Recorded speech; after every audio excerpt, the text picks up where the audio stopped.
Way back to our seats, please and thank you. Before we jump in, a couple of announcements as we have every week, and I'm not going to do this after today, but the women's study is starting this week, so I wanted to just make sure I talk about it one more time.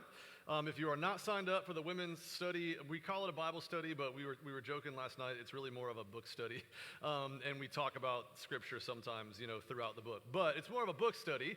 But it's coming up Wednesday nights, and so women, you guys have 6 weeks of reading this book called A Praying Life, and it's a fantastic book. And so if you are available Wednesday nights from 6:30 to 8, even if you can't make it all 6 weeks, it would be great to come to a few of them and just talk about what it means to have a life that is marked by prayer. So that's going to be really good. Us guys are going to be hanging with the kids a couple times during that 6 weeks. We're not going to do it every week like the women did because we're just not as organized. But a couple times we'll get together, and dads and even men that don't have kids in the house, you guys are all welcome to come and hang as well. So that's coming up Wednesday night. So if you have not signed up, go ahead and do that.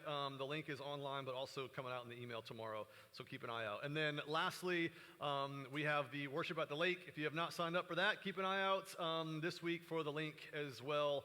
We're going to be doing baptisms, and we're going to be doing cookout afterwards and hanging out, swimming, and all that stuff. So if you have been considering baptism, next week we're going to talk more about it, have some sign-ups available so that we can start getting you guys all lined up for that on August 27th. So, and on that day, we will not be meeting here. It'll all be at the lake. So that's coming up as well. Those are the quick announcements. Now, for kids, okay, here's something today that I want to show you, all right? So it's great having you guys in here. I love it. I love having our children in here, and it's been fun trying to create messages that apply to both adults and children, and so that's fun. But it's great having you here, and today, here's what I want to do, all right? So you guys have your little mark journals in front of you, and if you don't have it today, it's okay. If you have something to write on or something to draw on, here's what I want you to do, okay? As we go through our message this morning, there's going to be the points that are for the adults. Some of them are the same as the adult points, but some of the kid points are different. So you can either do one of two things, children. I want you to take notes of the points, or you can just draw a picture of what the message is about. So we're going to tell some stories. So if you want to draw a picture that's about what the passage is about, at the end of the service, you come and show me what you did. Show me your notes, show me your picture. And we have some of these colorful, what would Jesus do bracelets that are back in style, which is great. So I've been rocking my black one from back in the day. But these are like late 90s, early 2000s, and it's making a comeback. But I have these bracelets, and I've got a bunch of them on the back table. So you come and show me what you did during the service, and you get to pick out one of these colors, and you get to take one of these home with you, okay? So make sure you're paying attention, get your notes, draw a picture. A picture is fine, and it's just the best that you can do. It doesn't have to be, Van Gogh. It can be more Picasso if you want, but that's okay. All right, let's get into it. This morning, we're going to be in Mark chapter 8. Mark chapter 8, and we're going to be in verses 1 through 24. Bigger chunk this morning. We're not going to read it all at once, but we are going to read it all at some point this morning. Kids, let me start by asking you a question, all right? Do you guys ever have trouble remembering things? Do you guys have good or bad memories? Bad memory? Yes, okay, we got a wave in the back for a bad memory. Good memory, bad memory? Good memory, I like to hear that. Anyone else have a good memory, like you remember everything? Who has a selective memory? Okay, I'm just kidding. So good memory, bad, even the adults are like me. All right. If you ask my wife, Jade, she will tell you that I have one of the worst short-term memories out there. She'll tell me to go to the grocery store, and it's like, hey, I need you to pick up these 3 things, and I'll make it to 2 of them, and I'm like, all right, can you remind me of the 3rd thing again? Because I really don't remember. She's like, it was milk. Okay, I'll get the milk. But my short-term memory is just, I don't know, man, there's something about it. However, my long-term memory is pretty good. I can remember things from way back in my childhood. Like, for instance, I can remember when I was riding my bike one day when I lived in California in elementary school, and I was riding down the street, and this dog started chasing me, and the owner was like, watch out, he bites. And so I rode even faster. So I remember that happening, and then I remember that one time when I was in elementary school, I was so excited because I got a new basketball jersey, and it was Magic Johnson. It was a Lakers jersey, And little did I know that I had put it on backwards. So Johnson was right here, Lakers on the back. And so I'm at recess halfway through the day, and one of my friends told me that, dude, your jersey's on backwards. And I remember the feeling of embarrassment as like an old elementary school kid, all right? So I remember these random little details from a long time ago in my life. Our memory is a really powerful thing, especially when there are really big or important things that happen. Like, for instance, I could tell you exactly where I was and exactly the hours that transpired in my life on 9/11 in 2001. Tell you every single detail about that morning. I can remember and tell you every detail about when one of my best friends in high school accepted Christ at a winter camp that we had when I was in youth group. I can tell you exactly where I was and how that went down.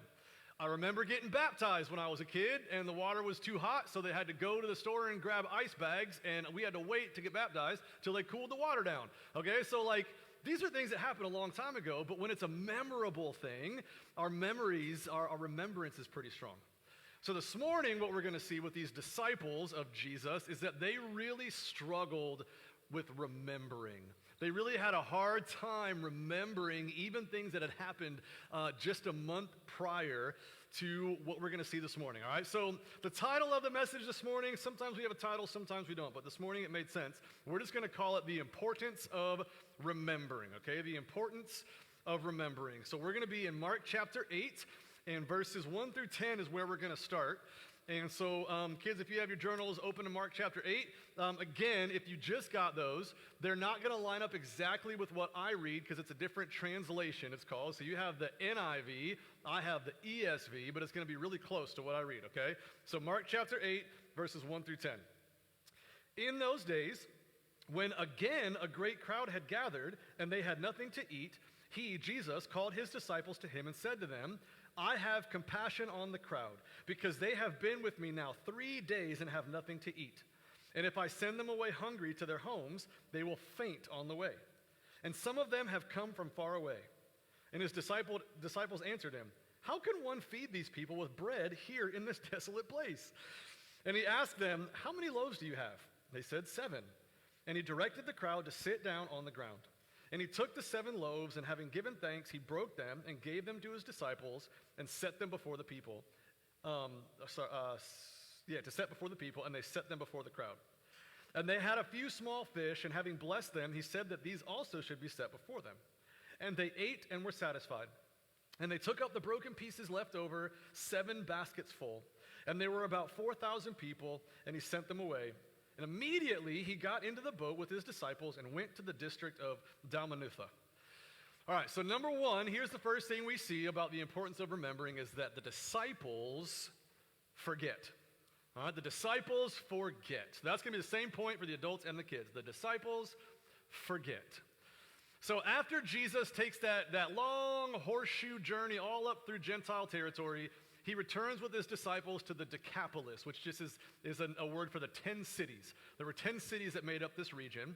And this region would have been made up of mostly Gentiles. So he kind of continues this ministry to the Gentiles by coming down around to the east side of the Sea of Galilee to the Decapolis. So the crowds rush to Jesus, it says again, because this is the second time this has happened, where we see this mass amount of crowd. 4,000 men, which probably means 14 to 18,000 people total, because they don't mention women and children. So it's another massive crowd here on the hill. These people stayed with Jesus. This is a little different, but they stayed with Jesus for 3 full days.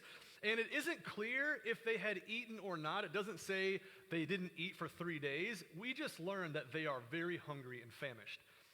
So we don't know that they ate or not, but it's clear that they were out of food and that they were very, very tired.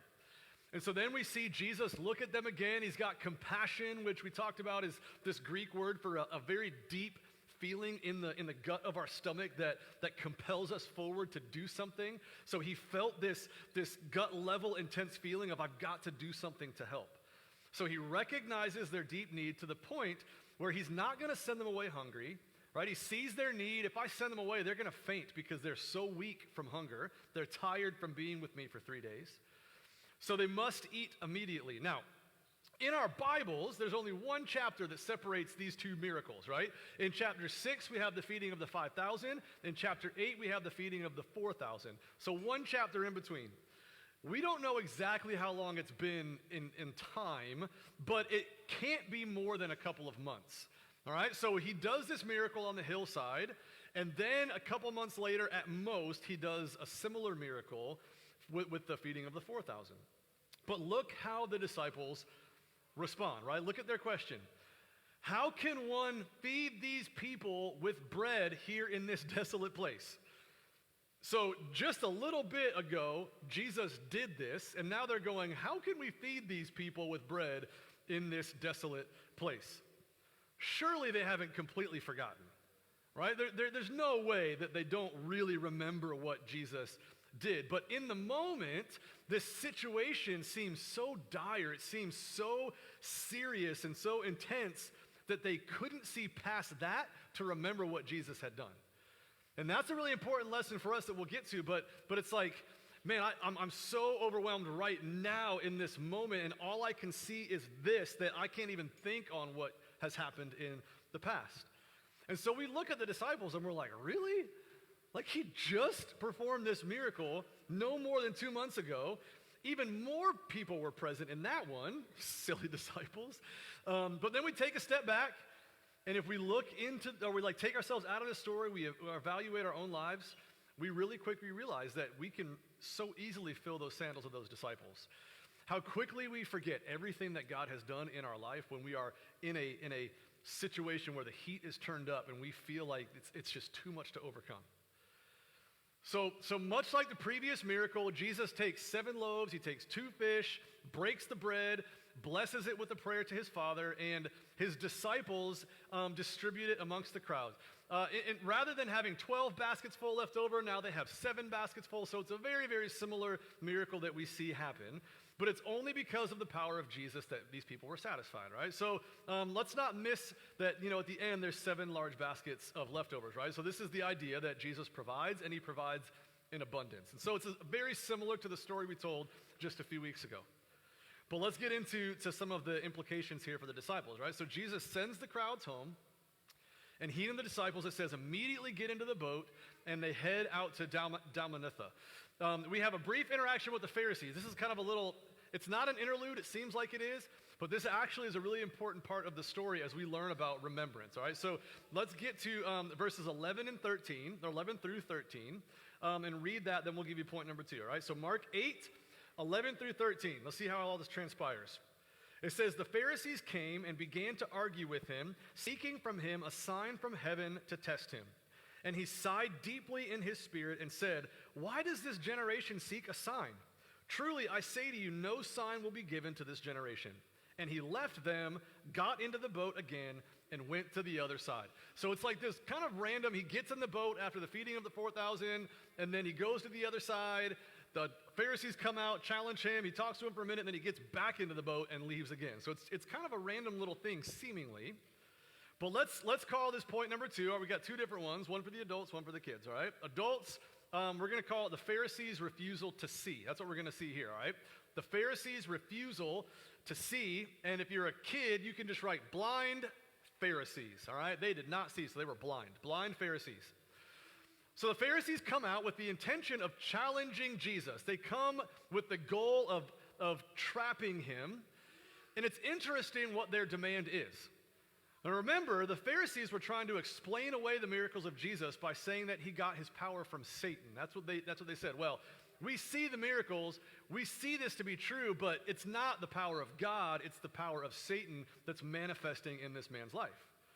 And I learned this week from a Jewish commentator that there was a superstition back then that held the idea that demons could mimic earthly miracles, much like the miracles that we see Moses perform in Egypt. But the belief was that only God could work wonders from the sky. That's the superstitious belief. So if there's a miracle performed on earth, it could be God, it could be demons. But if it's something that happens from the heavens, it's only God that could do it.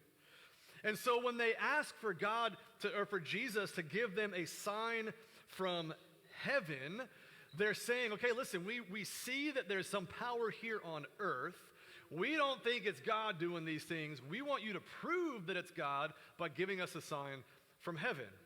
And then Jesus' response, instead of like immediately talking, he just lets out this frustrated and deep guttural sigh. He's just like, like seriously? Why are you asking for a sign? I've already proven to you my power over and over again, but you Pharisees, you've seen it, but you refuse to really see it. You refuse to see beyond your own pride. You refuse to let go of your long-held traditions. You refuse to let go of your power. You refuse to see me. Why would I give you another sign from heaven? Like, why would I've already done it. You don't need anything else. Even if I gave you another sign from heaven, your hearts are so hard, you still wouldn't believe. I'm not giving you another sign. Then here's the sad reality of this brief interaction, right? Think about their unbelief, and think about the unbelief we encounter in this world. There's a refusal to see the truth. People don't want to see the truth. I don't want to hear it. I'm good. I have my truth. I don't need yours. I'm already convinced about, my opinions about Jesus. I don't need you to try to convince me otherwise.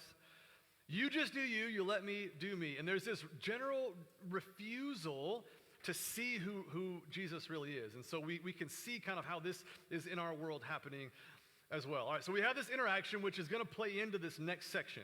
All right, so they get back into the boat and they set off again to the other side. So let's see Jesus and his disciples now talk about all of these things, and this is where we really get into some application for us, all right? So number 3, I'm going to give you the point and then we'll read, all right? Number 3, adults, we're going to call it lack of understanding, all right? So lack of understanding, and then for the kids, just put, I don't understand. I don't understand, and you can put an exclamation mark at the end if you want to, okay? I'm going to leave that up for just a minute because we're going to go right into reading, so that slide will change here in just a moment. So I'll let you write, and then if you don't get it all right now, this point is going to pop back up after we read, all right? So if you don't get it, it's okay, it's coming back. All right, so let's look at Mark 8:14. It says, now they had forgotten to bring bread, and they had only one loaf with them in the boat. Like, that is just so funny to me, because they just gathered 7 large baskets full of bread, and now they're in their boat with one of them, and they're like, oh man, we don't have any bread. Like, where'd all the bread go? Like, you would hope that they probably found some like needy people to give it to, but it's like disciples just seem just so dense sometimes, but it's like, oh no, we don't have anything to eat, right? So let's keep reading, okay. And Jesus cautioned them, saying, watch out, beware of the leaven of the Pharisees and the leaven of Herod. And they began discussing with one another the fact that they had no bread. And Jesus, aware of this, said to them, why are you discussing the fact that you have no bread? Do you not yet perceive or understand? Are your hearts hardened? Having eyes, do you not see? Having ears, do you not hear? And do you not remember? When I broke the 5 loaves for the 5,000, how many baskets full of broken pieces did you take up? And they said to him, 12. And the 7 for the 4,000, how many baskets full of broken pieces did you take up? And they said to him, 7. And he said to them, do you not yet understand? And they just continue to miss the bigger picture, and they get so caught up in these momentary issues that they're facing. Right, so Jesus tries to provide this teaching moment for them after the confrontation with the Pharisees, right? Beware the leaven of the Pharisees. What does that mean? We see that term a lot in Scripture. So here's what it is, all right? So leaven, very simply, is like yeast. So it's something that would cause dough to rise. This is just the definition and practically what leaven is, okay? So here's what they would do in ancient times. When they would get ready to bake bread, they would pull off a piece of the dough, and then they would put that in water, and they would let it ferment.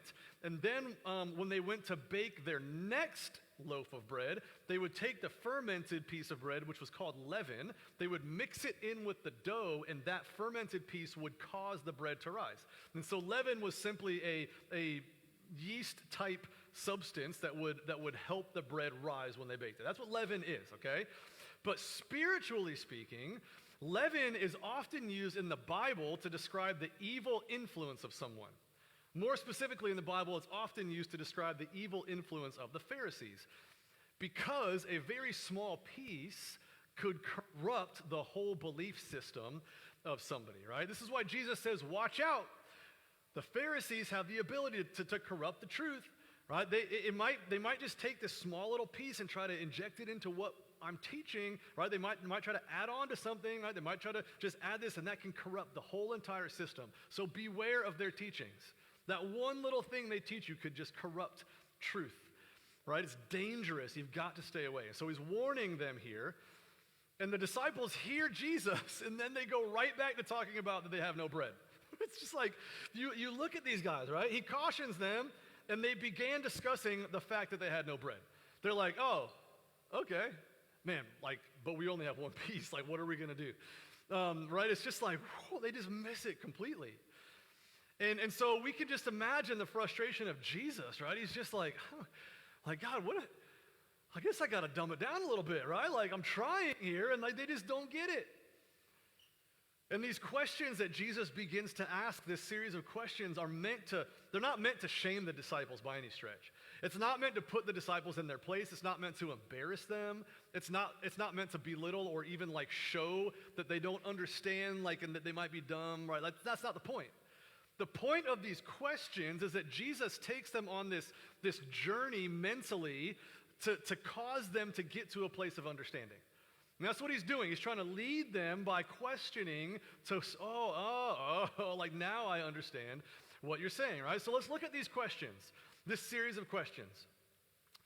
First, he says, why are you discussing the fact that you have no bread? Okay, so he's bringing their attention to the bigger issue. Like, why are you discussing this? They're like, I don't know, what are we missing? Do you not yet perceive or understand? Oh man, we're definitely missing something, right? Like, we're talking about this, but he's obviously getting at something that we're missing. And then he says, are your hearts hardened? And they're like, no, I don't think so. I believe what I've seen. I'm following you. I gave up a lot to follow you. So, I'm open to what you are teaching. I'm open to following you. So I don't think my heart's hardened. And having eyes, do you not see? And having ears, do you not hear? And wait, Jesus healed that man who was deaf. Was there more to the story than what we just saw? More than just a physical healing? Is there something more that we're missing here, right? He's leading them on this journey of like, wait a minute, and they're coming to this understanding. Do you not remember, he says?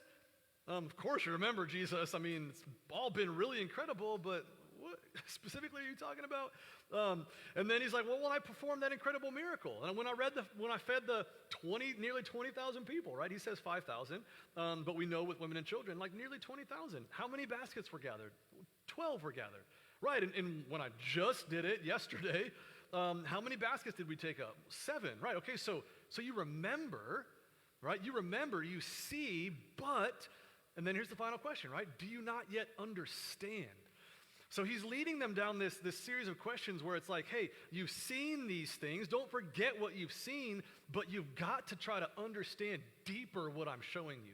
You've got to understand on a deeper level what all of this means, right? This is the key for us this morning, right? There's got to come a point in time when our seeing and our learning turns into understanding. Deeper understanding. And then that understanding deepens our faith, and then we're able to believe with greater confidence who God is in the moment. And then we'll look at one more section and tie this all together, which, by the way, let me go back real quick. I didn't write the passage down, so just bear with me. But so in Matthew, Matthew chapter 15, this same passage, when Jesus walks them through this, in verse 12 of Matthew 16, it says, and this is important, it says, then they understood that he did not tell them to beware of the leaven of bread, but of the teaching of the Pharisees and Sadducees. So we see in Matthew that this series of questions that Jesus leads them down causes understanding. They finally start to understand what Jesus has been saying. So if you want to write that correlating passage, Matthew 16, verse 12, shows us that the disciples began to understand. And we don't see that in Mark, but that's an important thing to see, all right? So let's get to this last section, and then let's tie it all together. Now, by the way, this is really cool. So I only planned on preaching through 21 this week, and then I got to Thursday, and I started reading some things. In verses 22 through 26 actually is a great conclusion to those first 20 21 verses. And I've never really caught the illustration of this miracle and how it's teaching us and showing us what Jesus is trying to teach these disciples.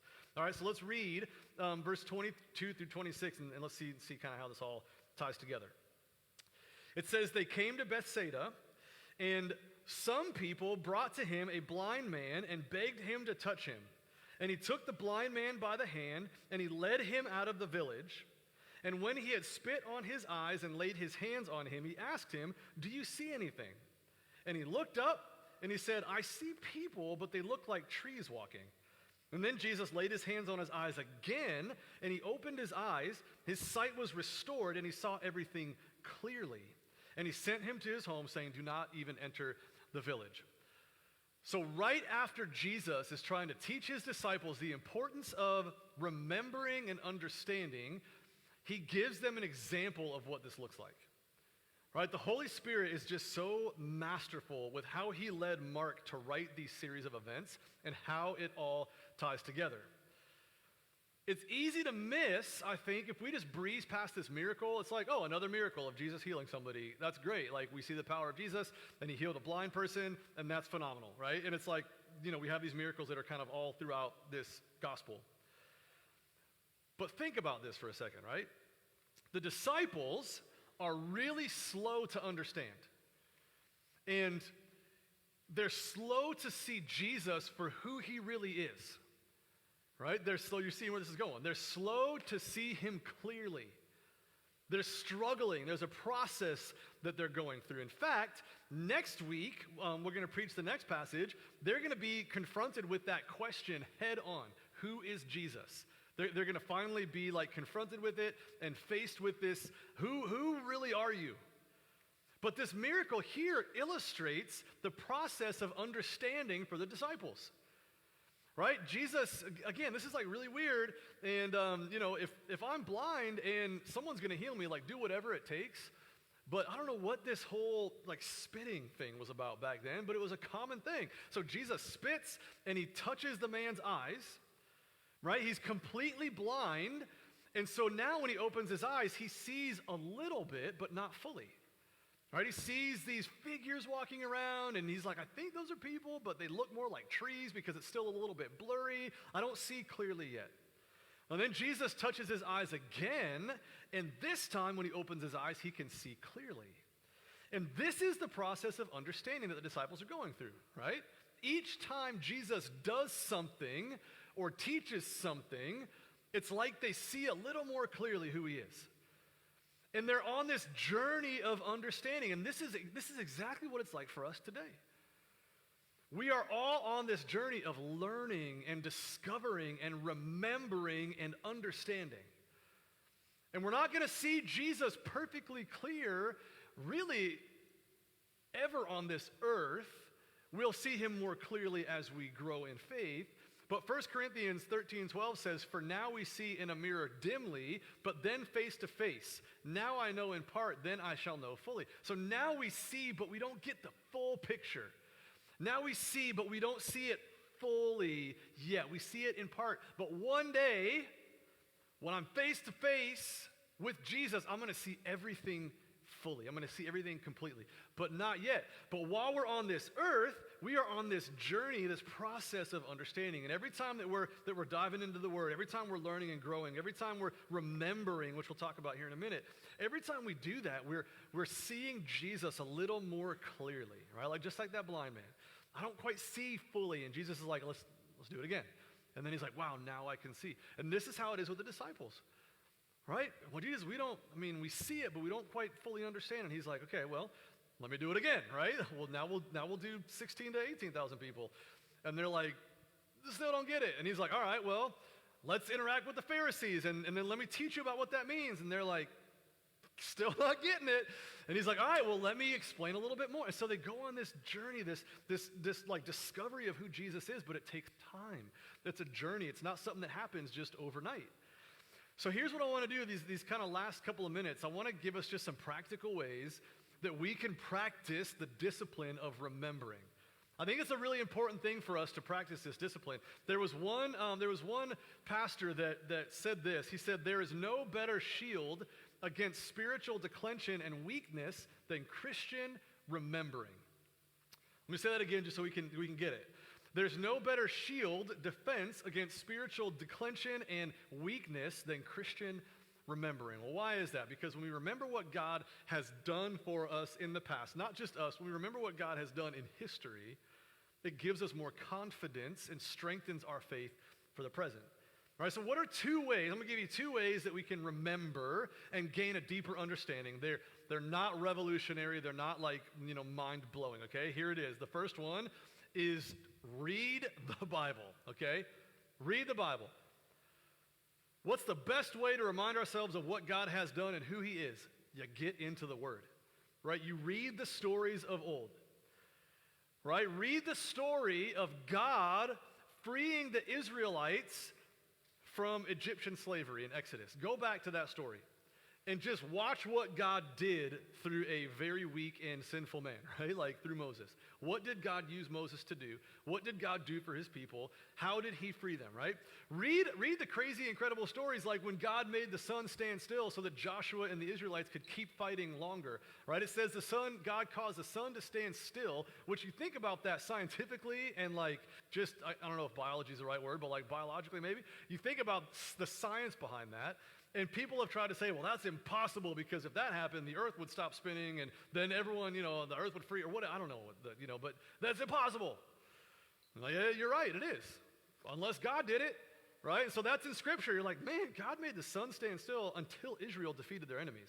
That's pretty incredible, right? We read how God used the judges to continually save Israel. Read about Shadrach, Meshach, and Abednego. Read that story and see that when they were in the fire, that there was a fourth figure in there with them, right?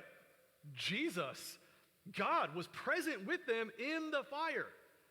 There's songs written about that, right? There's another one in the fire. It's a great song. Read the stories. Get into the Word. Like, just remind yourself of how God worked in the past. Because we know that God is the same yesterday, today, and forever. God never changes. So if he worked like that then, he's very capable of working like that today. And so when we believe that, when we read these stories of the past, and we can go, wow, man, this is the same God that I serve? The God that made the sun stand still? The God that was in the fiery furnace where you would just literally be gone in an instant because it was so hot, like he was present and protected these men? That means when I'm going through something really difficult, like God is present and can protect me. Right? You look at these stories and you're like, this is the same God that I serve, and he can do and wants to do the same thing for me. Right? So many stories, and so it's so important. It's so, like, it feels cliche to say it these days, unfortunately, but it's like, read your Bible. That's the most basic place to start. Get into the Word. And then, the second way that we can remember and gain deeper understanding is by just remembering what God's done in your life. Recount what he has already done for you. When Joshua finally led Israel into the promised land, you guys might remember this story. They crossed the Jordan River, and God causes it to stop, and so they walk across on dry land, kind of like the Red Sea. But they cross on dry land, and God tells them, I want you to take 12 stones out of the riverbed, and I want you to stack them, and that's going to be a memorial for what I did, right? It represents the 12 tribes of Israel. So they take the 12 stones out of the midst of the dry land now. Well, probably moist, but like there's no water. They take the 12 stones, they pile them up, and that is for the remembering of what God has done, right? He freed them from Egypt. He caused them to wander through the wilderness, through different leaders and through different frustrations and the manna and all of those things. And then he finally brings them into the promised land. He says, I don't want you to ever forget what I did. And when we see that written back in Joshua, it actually says, and they're still there to this day. Now that obviously was written a long time ago. But the point is when this was written, it had happened before and those stones were still there. Why? Because God wanted Israel to constantly look back on what he did. This is a reminder. This is a memorial. This is for you to remember how I worked in your midst. And so this is like where we're kind of faced with this question of, okay, so if they had the stones to remember and God did these things for them, what am I doing in my life personally to allow me to remember what God has done? Well, maybe the first question is, what has God done? right? What has God done in my life? What has he gotten me through in my life? Where has he shown up in like kind of unique and different ways in my life? It's so easy to get caught up in the now. It's so easy to see the things in our life as just so hard to overcome, right? Like, and it seems simple when we look at Mark, and it's like the disciples, their biggest thing was their hunger, right? And we only have one loaf of bread.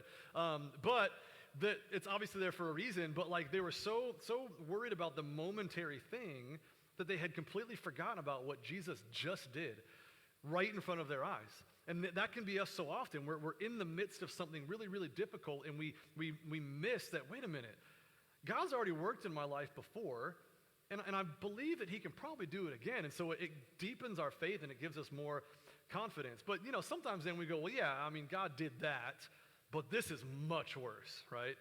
This is the worst thing I've ever faced in my life. I'm not sure if God can really, right? And then we lie to ourselves, and we believe the lies of the enemy. And the more that we can preach truth to ourselves, and the more we can remember and remind ourselves that God is the same again yesterday, today, and tomorrow, he never changes. Well, if he had the ability to do it then, he most certainly has the ability to do it today. So here's how you can do that, right? Grab a journal, and I shared this with you guys last year. If you're new since like last fall, you haven't heard all this, and maybe we'll do this going into like our new fall. But I have a running document on my computer, and this is more like church-wide, but it's a document, and it's titled the God document, okay? And whenever God shows up in a really cool way in the midst of family church, how he provides for us, how he's faithful, I write it out. And so I've got now about 2 pages of just things that God has done. And it serves as a reminder. Like for me, as the pastor, I look back and I go, man, God is so faithful, and he's going to continue to be faithful. Like God has already done all of these things. He's going to continue to do these things. And it just gives me confidence in him and trust and faith. And so you take that and translate that over to your personal life. So what am I going to do? I'm going to get a journal, and I'm going to write down what God is doing in my life. And I would even say, I probably should get back into the habit. I'm not going to stand up here and lie to you guys. Like I used to journal a lot. I don't do it as much anymore. But I was daily journaling, right? So at the end of the day, sit down and just write out how God showed up in that day. It's going to be a great discipline for you to look for God in even what seems mundane in your life. So you write down these things, right? Like, wow, God showed up in this conversation. God showed up how he provided in this way. God showed up here. And you write those things down. And then years later, you go back to these journals and you're like, man, look at everything God did in my life every day up to this point. It's such a powerful thing, such a powerful way for us to see the faithfulness of God, of how he works in our lives, and then we trust and believe that he can continue to work in those ways as well. So here's what we're going to do, all right? We're going to transition into song, but what a perfect, sometimes at the end of the message, it's like, how are we going to tie this into communion? But this is like the perfect tie into communion, right? This is a message of remembrance, right? What are we doing to remember? What are we doing to take our mind back to what God has done? And the number one place we have to start as Christians is what happened on that cross. And so we look back and we go, wow, faithfulness of God, he fulfilled his promises, he proved his love for us, unconditional love. He did all of these things. And so what better way for us to end the message than to spend some time in reflection and then practice remembering? And so when we take communion together, that's exactly what it is. We are doing it so that we can remember what Jesus did, what he accomplished on the cross. Not just that his body was broken, not just that his blood was shed, but what did that accomplish for us? What did that accomplish? Well, it accomplished us being saved from a lot of things, right? From our sin, from the wrath of God, from an eternity separated from God, all of those things we were saved from. Well, what are we saved to? We're saved to an eternity with God in heaven. We're saved to a relationship with Christ. We're saved to a life where the Spirit indwells us. We're saved to all of these things, right? Spiritual blessings, Ephesians 1. I reference that a lot. So what Jesus accomplished was the redeeming, the buying back of humanity to himself. Right? We were lost at the point of Genesis 3, the fall. We were lost there. Humanity was lost. And then Jesus came and he redeemed, he bought us back, right? He paid the price so that we could be bought back, be brought into relationship with God. And so we remember those things. And so let it be really meaningful this morning, not just broken body, blood shed, but why? Like, why do we remember? What are the implications? What did it accomplish for us? So as we sing this next song, let's just spend a few minutes in just kind of quiet meditation, maybe even like ask the Spirit just to bring some things to mind and spend these next few moments just praising God for what he's done in your life. Like, he'll bring it to mind. He'll bring you clarity of thought. So just ask him to bring, hey, man, show me, just remind me of what you've done in my life. Remind me of how you've shown up in my life. Maybe it was years ago, maybe it was this week, but just bring those things to mind and help me just now to worship in these next few minutes of just prayer and reflection because of what you've done. And then as you kind of feel like you've spent some time in prayer, head back to that table, grab the elements and bring them back to your seats, and I'll be back up in a few minutes to lead us in communion. But let's pray and we'll sing together. God.